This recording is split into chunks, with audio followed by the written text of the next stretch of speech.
Hello friends, once again welcome back to my channel that is Learners for Adda।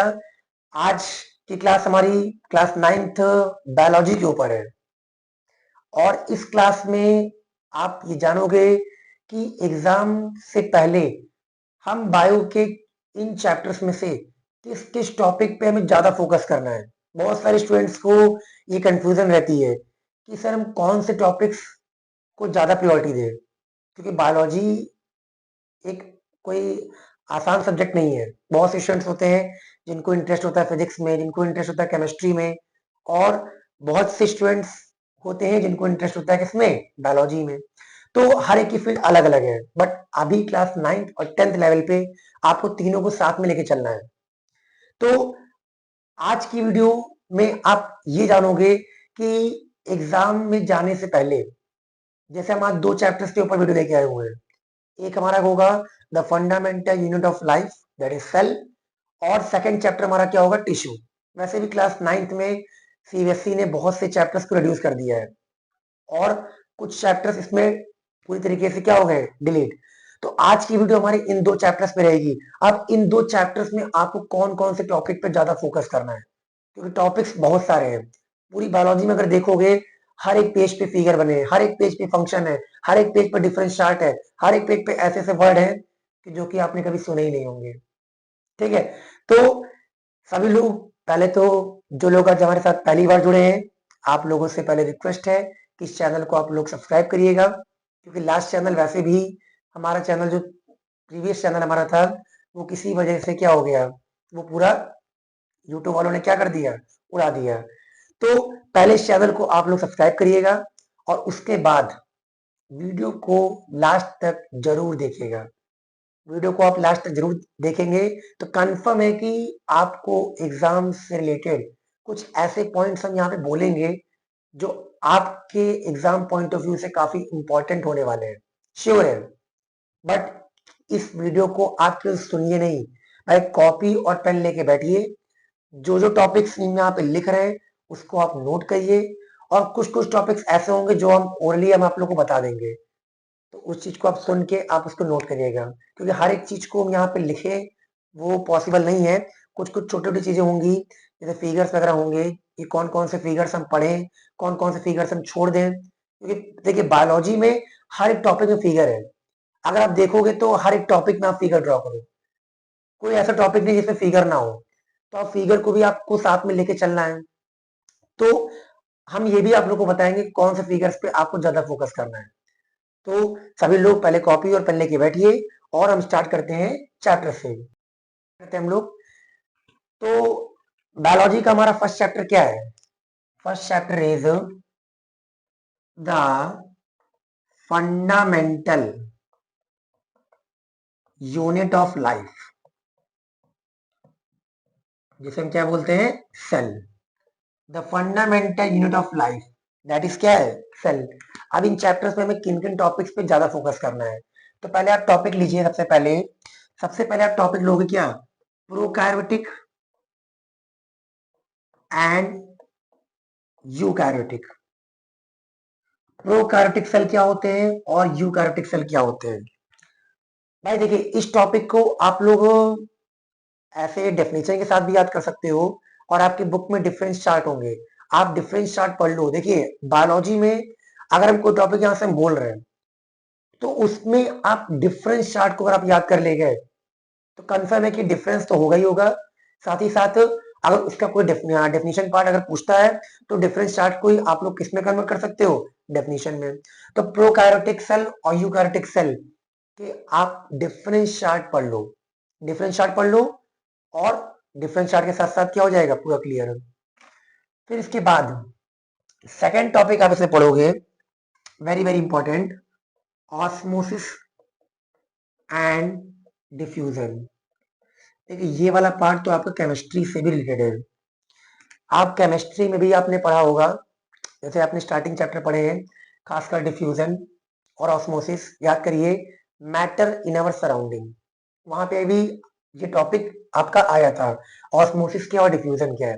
अभी हम chemistry पे भी video आप लोग के लिए लेके आएंगे कि केमिस्ट्री में कुछ इंपॉर्टेंट टॉपिक्स हम क्या क्या पढ़ लें एग्जाम से पहले, या फिजिक्स की भी क्लास हम लेके आएंगे और बस बहुत जल्दी लेके आएंगे आप लोग के लिए, एग्जाम से पहले ही आप लोग को सब कुछ मिल जाएगा। तो ऑस्मोसिस और डिफ्यूजन ये दोनों होते क्या है भाई, 1 मार्क्स ने पूछ लिया what is osmosis, what is diffusion, हो गया। या पूछ लेगा कि ऑस्मोसिस और डिफ्यूजन में क्या डिफरेंस है, बाय डेफिनेशन अगर क्लियर है तो डिफरेंस अपने आप हो जाएगा, ठीक है। फिर थर्ड आप पढ़िएगा, यहाँ पे 3 वर्ड लिखने जा रहे हैं। एक लिख रहे हैं हम यहाँ पे क्या, hypertonic, hypotonic and isotonic solution क्या होते हैं, ठीक है। हाइपरटोनिक सॉल्यूशन, हाइपोटोनिक सॉल्यूशन और आइसोटोनिक सॉल्यूशन क्या होते हैं। इनके क्वेश्चन बन जाते हैं कि जैसे मान लो कि हम लोग कपड़े वगैरह धुलते हैं, आप लोग तो नहीं धुलते होंगे कपड़े वगैरह, आपकी मम्मी और पापा ही या घर के जो बड़े लोग होंगे, आपके भैया दीदी जो भी होंगे वही लोग कपड़े धुलते होंगे, आप लोग तो वैसे भी काम चोर हो। तो कहीं ना कहीं क्या है कि इसमें जो हाइपर हाइपो और आइसो है, अब क्वेश्चन क्या बनेगा, जैसे मान लीजिए हम लोग कपड़े धोते हैं या घर वाले धोते हैं, तो इसमें क्या होता है कि जब पानी में बहुत देर जब हम लोग के हैंड्स वगैरह पानी के अंदर होते हैं, तो आप देखते हो कि हम लोग की जो हाथ की उंगलियां होती हैं वो एकदम श्रिंक कर जाती हैं, सिकुड़ जाती है बिल्कुल। क्यों होती है, किसकी वजह से होती है, तो उसमें आंसर क्या होगा, इन्हीं तीनों में से कोई एक होगा, ढूंढिएगा आप लोग, ठीक है। तो हाइपर हाइपो आइसो इस तरह क्वेश्चन बहुत सारे बनते हैं कि ये स्वेल क्यों हुआ, ये स्ट्रिंग क्यों किया, तो इन सभी के आंसर कहाँ होंगे, इन्हीं सॉल्यूशन में छुपे होंगे। इसके बाद फोर्थ आप पढ़ोगे इसमें स्ट्रक्चर ऑफ न्यूक्लियस, भाई बहुत ज्यादा पूछता है क्वेश्चन, ये जरूर पढ़िएगा। न्यूक्लियस का फिगर ये इंपॉर्टेंट है आप लोग के लिए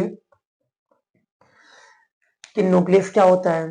भाई न्यूक्लियस के अंदर न्यूक्लियोलस भी होता है, कि न्यूक्लियस क्या होते हैं, साइटोप्लाज्म क्या होते हैं, या फिर न्यूक्लियोलस क्या होते हैं, बहुत सारी चीजें हैं। न्यूक्लियस के फिगर आप देखोगे तो उसके अंदर भी क्या कहते हैं सब कुछ है। तो स्ट्रक्चर ऑफ न्यूक्लियस, न्यूक्लियस का फिगर देख लीजिएगा आप लोग, और न्यूक्लियस की फंक्शनिंग, और व्हाट इज न्यूक्लियस, कैसे न्यूक्लियस और न्यूक्लियोलस कैसे डिफरेंशिएट कर रहे हैं इसको, ये आप जरूर देख लीजिएगा, ठीक है। फिर नेक्स्ट आप देखिएगा, हाँ, एंडोसाइटोसिस और एक्सोसाइटोसिस, एंडो और एक्सो। भाई एंडो के अंदर ही याद करिए क्या क्या आता है, फैगोसाइटोसिस और पीनोसाइटोसिस। एक होता है सेल ईटिंग और एक होता है सेल ड्रिंकिंग। पीनो मतलब सेल ड्रिंकिंग और फैगो मतलब सेल ईटिंग। तो इसमें आप एंडोसाइटोसिस में आप इसको देख लीजिएगा, क्वेश्चन बन जाते हैं, एंडोसाइटोसिस से क्वेश्चन बन जाते हैं, एक एक नंबर के, दो नंबर के, तो इसको आप देख लीजिएगा।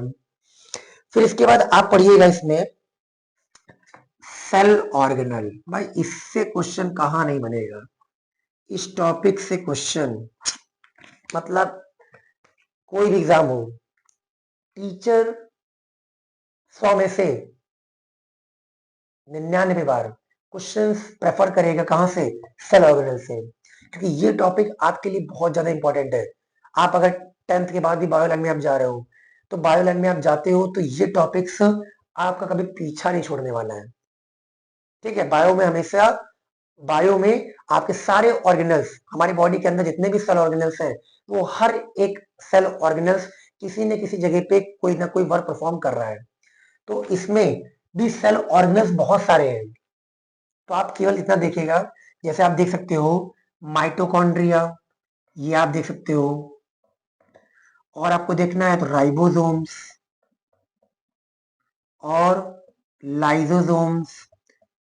भाई याद करो, power house of the cell, suicidal bag, kitchen of the cell किसे बोलते हैं, क्लोरोप्लास्ट, ठीक है। तो इस तरीके से आप बहुत सारी चीजें पढ़ सकते हो कि एंडोप्लाज्मिक रेटिकुलम भी दे सकते हो। तो होते कई सारे हैं, बड़े 4-5 में ही कोई ना कोई क्वेश्चन मोस्टली जो बनते हैं वो इन्हीं 4-5 में से बन जाएंगे। और लास्ट टॉपिक आप थोड़ा देख सकते हो, सेल डिवीजन, सेल डिवीजन, ठीक है। सेल डिवीजन से क्वेश्चन, सेल डिवीजन से क्वेश्चन जैसे माइटोसिस मियोसिस, उसके डायग्राम, सेल ऑर्गेनल्स में डायग्राम आप देख सकते हो माइटोकॉन्ड्रिया की, माइटोकॉन्ड्रिया का फिगर कई बार पूछा गया है माइटोकॉन्ड्रिया का, और बहुत रेयर केस है कि एंडोप्लाज्मिक का पूछ ले, बाकी बहुत कम चांस होते हैं कि इनके फिगर पूछे जाते हैं, क्योंकि फिगर अगर पूछने होंगे तो वही पूछना होगा, न्यूक्लियस का फिगर पूछ लेगा, या फिर हाँ एक चीज और, क्लास 8th में आपने पढ़ा होगा या डिलीट हो गया होगा, plant and animal cell. Plant और एनिमल सेल के डिफरेंस ये आप लोग क्लास 7 से पढ़ रहे होगे, 7th 8th में पढ़े होगे कि प्लांट और एनिमल सेल क्या होता है, इनके फिगर्स क्या है। तो क्लास 9th में तो आपका वही चीज रिपीट हो गया है, कोई नया टॉपिक नहीं है वो क्लास 6 7th में आपने पढ़ा होगा प्लांट और एनिमल सेल, तो इसी चैप्टर में आपका इंक्लूडेड है। तो इन टॉपिक्स पे सेल डिवीजन मतलब माइटोसिस मियोसिस दो होते हैं, एक देगा 2 डॉटर सेल्स, एक होगा 4 डॉटर सेल्स। माइटो मतलब 2 और मियो मतलब 4। तो इतने टॉपिक्स अगर आप देखते हो, ये टॉपिक्स आपके सफिशिएंट होंगे। इतने टॉपिक्स अगर आप देख रहे हो फर्स्ट चैप्टर में, तो बहुत ही कम चांसेस है कि इनसे बाहर कोई टीचर आपसे कोई क्वेश्चन पूछेगा। है तो छोटी छोटी चीजें बहुत सारी इसमें, अगर पढ़ने आप लगोगे ना तो इसमें इतनी सारी चीजें हैं ना कि आप इसी चैप्टर को आप 10 दिन पढ़ोगे तो भी आपको लगेगा यार अभी कुछ ना कुछ छूट रहा है। बट इन टॉपिक्स पे आप ज्यादा फोकस करिएगा, इन टॉपिक्स को आप याद कर लो। इससे क्या होगा ना कि इसके जितने भी क्वेश्चंस बनेंगे इससे रिलेटेड, जो थ्योरी बेस्ड रीजनिंग बेस्ड कोई भी क्वेश्चन बन जाए, आपको इन्हीं में से कोई ना कोई आंसर आपको मिल जाएगा। कंफर्म श्योर है कि इसमें से आपको क्वेश्चंस मिलेंगे जरूर। ठीक है, तो सभी लोग आपने इसको नोट कर लिया होगा, वीडियो को आप चाहे पॉज भी कर सकते हो सकता है कि आप लोग लिख भी रहे हो। जल्दी से इसको आप लोग पॉज करिए और इसके बाद हम चलते हैं कहाँ, chapter number 2 that is tissue. जल्दी से इसको नोट करिए आप लोग। अब हम लोग चलते हैं सेकंड चैप्टर पे। फर्स्ट चैप्टर आई होप आपको थोड़ा बहुत लगा होगा आइडिया कि हमें किन किन टॉपिक पे ज्यादा फोकस करना है। ठीक है, अब चैप्टर नंबर 2 हमारा क्या है, टिश्यू। देखिए ये चैप्टर बहुत ज्यादा लेंदी है, बहुत ज्यादा। सेल चैप्टर तो जो है सो है, लेकिन सेल से बड़ा चैप्टर कौन सा है, टिश्यू। और इसमें बहुत सारे टॉपिक है, बहुत ज्यादा। अब देखिए ये चैप्टर बेसिकली दो पार्ट में डिवाइड हो गया है। कौन कौन सा, एक हमारा प्लांट टिश्यू और एक हमारा एनिमल टिश्यू। और जो मोस्टली क्वेश्चन बनते हैं ना वो कहाँ से बनते हैं, एनिमल टिश्यू से। एनिमल टिश्यू से क्वेश्चंस, जो भी लॉन्ग क्वेश्चन बनने हैं वो आपके एनिमल टिश्यू से बन जाते हैं। बट ऐसा नहीं है कि एनिमल टिश्यू हो गया प्लांट छोड़ो, ऐसा नहीं है भाई। एनिमल और प्लांट दोनों आपको क्या कहते हैं यहाँ पे फोकस करना है। ठीक, लेकिन कुछ लोग ऐसे होंगे जो लोग इस वीडियो को एकदम बढ़ा बढ़ा के देख रहे होंगे, उनको लग रहा होगा कि अरे सर जो टॉपिक यहाँ पे लिख रहे हैं उस टॉपिक को नोट कर लो, मेरा काम तो हो गया है। बट आपने जो लोग वीडियो कॉन्टिन्यूसली देख रहे हैं, कुछ चीजें आपने सुनी भी होंगी कि हमने यहाँ पे क्या बोली है, जो जो हमने यहाँ पे नहीं लिखी थी। तो उन वर्ड्स को भी आप लोग थोड़ा फोकस करिएगा, उस वर्ड्स को भी आप नोट करिएगा और उसको कहीं पे आप लिख लीजिएगा। ठीक है, क्योंकि उसको लिखने से आपका थोड़ा बेनिफिट बन जाएगा। वरना आप वीडियो भगा भगा के देख रहे हो देख रहे हो देख रहे हो और शायद एक दो चीज छूट गई, और क्या पता वही एक दो चीज एग्जाम में मिल जाए, तो कहोगे अरे सर यहाँ तो जो आपने लिखा था वो तो मैच एक टॉपिक किया ही नहीं। तो इसीलिए सभी लोग ध्यान से वीडियो को बहुत ध्यान से देखिएगा और हमारे वर्डिंग्स पे भी आप ध्यान दीजिएगा कि हम कौन से वर्ड्स बोल रहे हैं। कुछ तो काम की चीज बोल रहे होंगे हम, कंफर्म है। देखिए अब इसमें हम स्टार्ट करते हैं टिश्यू चैप्टर। टिश्यू चैप्टर में सबसे पहला टॉपिक आप क्या पढ़ोगे, मेरिस्टेमेटिक टिश्यू। मेरिस्टेमेटिक टिश्यू क्या होता है, देखिए एक मेरिस्टेमेटिक है आपका और एक है परमानेंट। क्वेश्चन बन जाते हैं इससे भाई, मेरिस्टेमेटिक टिश्यू और परमानेंट टिश्यू। भाई मेरिस्टेमेटिक टिश्यू बहुत छोटा टॉपिक है, इसमें आपके क्लासिफिकेशन में क्या क्या आ जाएगा, एपिकल, लेटरल और क्या आ जाएगा, intercalary. Apical meristem, lateral meristem और इंटरकैलरी। मेरिस्टेमेटिक टिश्यू का फिगर आप लोग देख लीजिएगा, हो सकता है कि आपसे एग्जाम में पूछ ले कि what is meristematic tissue, explain it's classification with the help of figure. हो गया 3 नंबर 4 नंबर क्वेश्चन। आप इसका फिगर बनाओगे, आप दिखाओगे कि ऊपर क्या होता है, बीच में क्या होता है, नीचे क्या होता है, एपिकल कहाँ होगा, इंटरकैलरी कहाँ होगा, लेटरल कहाँ होगा, ये आप बताओगे आप लोग। ठीक है, तो एक ही फिगर में तीनों आप शो कर दोगे और इनके बारे में आप दो दो तीन तीन लाइन बता दो। फिगर अगर आपको मालूम है तो आप ये कंफर्म श्योर है कि आप इसकी डिफिनीशन तो अपने आप बना ले जाओगे। ठीक है, और परमानेंट में क्या क्या आ जाएगा भाई, परमानेंट में आएगा हमारा क्या, पैरेंकाइमा, और क्या आएगा, स्क्लेरेंकाइमा, और क्या आएगा, कॉलेनकाइमा। दो पैरेंट कॉलोनी स्क्लेरन, बहुत ध्यान से सुनिएगा, इनके आप केवल डिफरेंस चार्ट पढ़ लो बस, केवल और केवल डिफरेंस चार्ट, पैरेंट स्क्लेरन और कॉलन के। बाकी बुक की जो थ्योरी लिखी है ना, एक पन्ने, दो पन्ने, चार पन्ने, जितने पन्ने लिखे हो सबको छोड़ दो, बात मानो, उनको छोड़ दो, केवल डिफरेंस चार्ट पे आप ध्यान दो। डिफरेंस चार्ट अगर आपको क्लियर है कि पैरेंकाइमा और स्क्लेरेंकाइमा का मतलब होता क्या है, तो स्पेशली अगर मान लो डिफरेंस चार्ट नहीं भी पूछेगा, आपसे केवल स्क्लेरेंकाइमा पूछ लिया कि बताओ स्क्लेरेंकाइमा है क्या, तो आप डिफरेंस चार्ट का, डिफरेंस चार्ट में आपने अगर 4 पॉइंट याद किए हैं तो क्या वो 4 पॉइंट क्या इसके लिए काम नहीं करेंगे, ऑब्वियसली करेंगे। इसीलिए आप लोग डिफरेंस चार्ट पे ध्यान दीजिएगा, सभी के 3 से 4 पॉइंट याद कर लो, कौन लिविंग है, कौन डेड है, कौन क्या है, कैसे क्या है, आप 3 से 4 पॉइंट पढ़ लो इसके, इससे क्वेश्चंस आपके बन जाएंगे तो आप डेफिनेटली कर ले जाओगे, और बनते हैं, बन जाएंगे नहीं, बनते हैं, इससे क्वेश्चन बनेंगे। ठीक है, तो पैरेंकाइमा, स्क्लेरेंकाइमा और कॉलेनकाइमा, ये तो हमारा हो जाएगा क्या, क्या कहते हैं, मेरिस्टेमेटिक और परमानेंट टिश्यू। इसमें एक टॉपिक है, what is the role of epidermis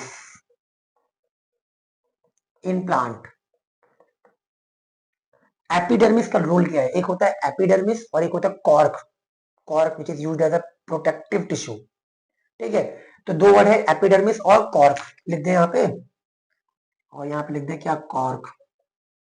cork protective tissue की तरह किस तरीके से बिहेव करता है, तो इनको आप ध्यान दीजिएगा, क्वेश्चन बन जाते हैं कि what is the role of epidermis in plant, plant में एपिडर्मिस का रोल क्या है, तो बताओ भैया इसमें क्या क्या रोल है इसका। ठीक है, उसके बाद आप ध्यान दोगे, देखिए इसके बाद आप पढ़ोगे जाइलम ऑफ फ्लोएम के बारे में, जाइलम एंड फ्लोएम जो हमारे क्या होते हैं, कंडक्टिंग टिश्यू। भाई याद करो, जाइलम क्या ट्रांसपोर्ट करता है, वाटर, और फ्लोएम क्या ट्रांसपोर्ट करेगा, फूड। तो जाइलम और फ्लोएम से क्वेश्चन बन जाते हैं कि बताओ जाइलम और फ्लोएम के डिफरेंस क्या है, कैसे जाइलम डिफर कर रहा है फ्लोएम से, तो बन जाते हैं क्वेश्चंस, इसमें भी आप फोकस कर सकते हैं और करिएगा। ठीक है, इसके बाद हमारा नेक्स्ट टॉपिक होगा, अब देखिए नेक्स्ट हमारा क्या होगा, एनिमल टिश्यू। देखिए प्लांट में इतना काम चल जाएगा, एनिमल टिश्यू में एपिथेलियल टिश्यू, एपिथेलियल है, और क्या है हमारा, मस्कुलर, और क्या है, कनेक्टिव, और क्या है, नर्वस। बहुत ही वेरी वेरी इंपॉर्टेंट, बहुत ज्यादा इंपॉर्टेंट। ठीक, एपिथेलियल, मस्कुलर, नर्वस और कनेक्टिव, ये 4 एनिमल टिश्यू है, बट ये 4 टॉपिक खुद में एक चैप्टर है। ठीक है, इसमें सबसे ज्यादा जो क्वेश्चन बनते हैं वो बनते हैं कहां से, मस्कुलर से और नर्वस से, सबसे ज्यादा क्वेश्चन बहुत ज्यादा बनते हैं, खासकर भाई मस्कुलर में क्या क्या बन जाएंगे, मस्कुलर में क्वेश्चन बन जाएंगे आपके क्या, आपके क्वेश्चन बन जाएंगे हमारे, जैसे मस्कुलर में क्या क्या पार्ट आ जाएगा, स्ट्रिएटेड, अनस्ट्रिएटेड और कार्डियक मसल, इनके फिगर पे आप जरूर ध्यान दीजिएगा, ये topic exam point of view से बहुत ही ज्यादा इंपॉर्टेंट है, स्ट्रिएटेड, अनस्ट्रिएटेड और कार्डियक मसल्स, ये काफी इंपॉर्टेंट है, तो इन पे आप बहुत ज्यादा फोकस करिएगा, इनके डेफिनेशन नहीं पढ़ पा रहे हो तो इनके डिफरेंस चार्ट पढ़ लो तीनों के एक साथ, और इन तीनों के फिगर, फिगर इसके बहुत ज्यादा इंपॉर्टेंट है, तो इसीलिए इस फिगर को आप लोग छोड़ के मत जाइएगा। ठीक है, और नर्वस टिश्यू में क्या आ जाएगा हमारा, क्या, न्यूरॉन। भाई न्यूरॉन का स्ट्रक्चर, न्यूरॉन आप 9th में पढ़ोगे न्यूरॉन, और 10th में पढ़ी हो, दोनों पढ़ोगे कंफर्म। और दोनों क्लास के लिए बहुत इंपॉर्टेंट है कि स्ट्रक्चर ऑफ न्यूरॉन, ये नर्वस टिश्यू का नाम अगर कहीं पे आए कि नर्वस टिश्यू क्या है एक्सप्लेन करो, तो समझ जाना उसमें आपको न्यूरॉन का फिगर ड्रॉ करना है। और उसमें जो पार्ट्स हमारे होते हैं कौन कौन से, डेंड्राइट्स, साइटोन, एक्सॉन और टर्मिनल ब्रांच हो गया, बीच में न्यूक्लियस हो गया, साइटोप्लाज्म हो गया, सभी के फंक्शन आपको अच्छे से मालूम होने चाहिए, क्योंकि ये क्वेश्चंस आपका लॉन्ग में बहुत ज्यादा बनता है खास न्यूरॉन का। ठीक है, तो मस्कुलर हो गया, स्ट्रेटेड अनस्ट्रेटेड कार्डियक, और नर्वस में हो गया क्या, न्यूरॉन। फिर इसके बाद आप कुछ डिफरेंस चार्ट पे भी ध्यान दीजिएगा। देखिए एपिथेलियल और कनेक्टिव में बहुत सारे पार्ट्स हैं, सभी पार्ट्स पे आप ब्रीफ में न जाके आप जो डिफरेंस चार्ट हम बताने जा रहे हैं उन डिफरेंस चार्ट को याद कर लो, ऑटोमेटिक आपका पूरा एपिथेलियल और कनेक्टिव पूरा ऑटोमेटिक क्लियर होने वाला है। जैसे कि डिफरेंस चार्ट हो गया किसका, टेंडेंस एंड लिगामेंट्स का, और क्या हो गया, बोन एंड कार्टिलेज का, और ब्लड और लिम्फ का, और ये देख सकते हो आरबीसी और डब्ल्यूबीसी। ये 4 डिफरेंस चार्ट अगर आपने पढ़ लिया ना तो ये पूरा पार्ट आपका क्लियर हो जाएगा, पूरा पार्ट क्लियर हो जाएगा। आपके अपनी बुक में आप देखिएगा इसी 2 टॉपिक को कम से कम 2 से 3-4 पन्ने में, 2-3 पन्ने में तो आराम से एक्सप्लेन किया गया होगा, मिनिमम बोल रहा हूँ 2 से 3 पेज, मैक्सिमम तो 4-5 पेज चला जाए। तो इसीलिए इन टॉपिक्स को आप बहुत शॉर्ट में कवर करिए इन डिफरेंस चार्ट से। अगर डिफरेंस चार्ट आपको क्लियर है ना यार, तो डिफरेंस चार्ट से आपका बेड़ा पार हो जाएगा। ठीक है, तो सभी लोग को बिल्कुल क्लियर होने वाला है। तो इसमें भाई जितने भी इंपॉर्टेंट टॉपिक्स थे सेकंड चैप्टर में जितने इंपॉर्टेंट टॉपिक थे, पहले आप वीडियो को जल्दी से पॉज करिए और पॉज करके इसको जल्दी से नोट करिए, पहले नोट कर लिए होंगे। तो ये हमारी पूरी क्लास थी आज की बायो की। देख के आपको लगा होगा, आपने नोट किया होगा, तो लगा होगा कि यार बायो बहुत लंबी है, बहुत ज्यादा वास्ट है। हाँ मानते हैं बायो सबकी बस की बात नहीं है, लेकिन बायो में आपको बहुत ज्यादा अंदर तक जाने की जरूरत नहीं है। जितना एग्जाम पॉइंट ऑफ व्यू से इंपॉर्टेंट था चैप्टर नंबर 1 सेल और 2 टिश्यू, जितने इंपॉर्टेंट टॉपिक्स थे वो हमने यहाँ पे कवर कर दिए हैं। ये मत सोचिएगा कि यार टॉपिक्स तो बहुत सारे हो गए, बहुत सारे टॉपिक्स तो हमने यहाँ पे छोड़ दिया है, आप लोग बुक से मैच करिएगा, बहुत सारे टॉपिक्स हमने इग्नोर किया है। तो अगर ये टॉपिक्स आपको इतने क्लियर है ना, अगर टिश्यू में इतने टॉपिक्स क्लियर है ना यार, तो कंफर्म मान चलिए इससे कोई भी एमसीक्यू बन जाए, कोई भी 1 वर्ड के क्वेश्चन बन जाए, आपके सारे क्वेश्चन इसी से बनेंगे, सारे क्वेश्चन एमसीक्यू जितने भी होते हैं ना यार, एमसीक्यू सारे इसी टॉपिक से हैं, अगर ये टॉपिक इतने आपको क्लियर है तो कंफर्म। ठीक है, तो बाकी बायो में आप लोग इतने टॉपिक्स के साथ साथ अगर आपको लगता है कि ये टॉपिक्स आपको बिल्कुल एकदम क्लियर है, तो आप एक्स्ट्रा टॉपिक के लिए आप लोग जाइए, जो आपकी बुक के एमसीक्यू हैं, एनसीईआरटी क्वेश्चंस हैं, आप उन पे फोकस करिए। ठीक है, एमसीक्यू सॉल्व करिए, और बुक के बीच में कुछ क्वेश्चंस होते हैं आप उन पे फोकस करिए, ताकि कोई भी एक नंबर का क्वेश्चन कहीं गलत ना होने पाए। लेकिन जिनको कुछ नहीं आता, जिनको बायो का बी भी नहीं आता, वो इस वीडियो को जो देखे हैं वो केवल इतने टॉपिक्स को आप पढ़ के जाओ, कंफर्म है कि 99.9% सारे क्वेश्चन इस वीडियो से आपको मिलने वाले हैं, कंफर्म। और फिर हमारा जो नेक्स्ट वीडियो हमारा होगा, नेक्स्ट वीडियो में हम जो बात करने जा रहे हैं, नेक्स्ट वीडियो में हम बात करेंगे फिजिक्स की और केमिस्ट्री की। बहुत जल्दी वीडियो अपलोड होने वाली है फिजिक्स और केमिस्ट्री का 1 शॉट। इसमें केमिस्ट्री में हम 4 चैप्टर क्लियर करेंगे, चैप्टर 1 से चैप्टर 4 तक पूरा, और फिजिक्स का चैप्टर पूरा स्टार्टिंग से लेकर वर्क एनर्जी एंड पावर तक कवर करेंगे। तो सभी लोग वेट करिएगा, जो लोग आज हमारे साथ नए जुड़े हैं, चैनल को आप लोग सब्सक्राइब जरूर करिएगा, बेल आइकन को जरूर प्रेस करिएगा, क्योंकि अगर बेल आइकन नहीं दबाए तो हो सकता है वीडियो हम डाल भी दें और आप वीडियो देखो एग्जाम के बाद, तो वो आपकी शायद हो सकता है कि भूल हो जाए, बाद में देखोगे तो क्या फायदा होगा। तो इसीलिए आप लोग चैनल को सब्सक्राइब करिएगा, और जितना हो सके इस वीडियो को आप लोग शेयर जरूर करिएगा, क्योंकि शेयर करने में कुछ जाता नहीं है, लाइक करने में कुछ जाता नहीं है, सब्सक्राइब करने में भी कुछ नहीं जाता, और कमेंट तो वो आपके ऊपर है कि अगर आपको लगे एग्जाम देने के बाद अगर आपको लगेगा कि हाँ ये वीडियो हमारे लिए बेनिफिशियल थी, तब आप पेपर देने के बाद इस पे कमेंट कर दीजिएगा कि हाँ सर इससे टॉपिक आए थे। ठीक है, तो आज की वीडियो हम यहीं पे एंड करते हैं। फिर नेक्स्ट वीडियो हमारी फिजिक्स और केमिस्ट्री पे होगी, जल्दी अपलोड करेंगे फिजिक्स केमिस्ट्री की, और फिर मिलते हैं हम लोग नेक्स्ट वीडियो में। Thank you.